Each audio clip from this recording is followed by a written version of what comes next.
अच्छी लगती कसम से। कोई चीज आपके दिलों पर असर नहीं करती। दिलों में पत्थर रख के घर से निकले हुए, पता नहीं बेगमार से लड़के आए हैं, खामदों से लड़के आए हैं, बच्चों से लड़के आए हैं। पहली दफा मुझे आज शर्मिंदगी हो रही है। प्लीज जरा तालियां एनर्जी रखें। इतना अच्छा इवेंट चल रहा है, आप सब लोग महजूर भी हो रहे हैं लेकिन क्लैप भी कर रहे हैं।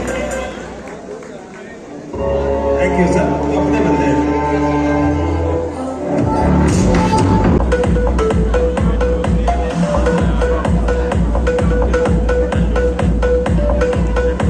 कांग्रेचुलेशन मैडम जी।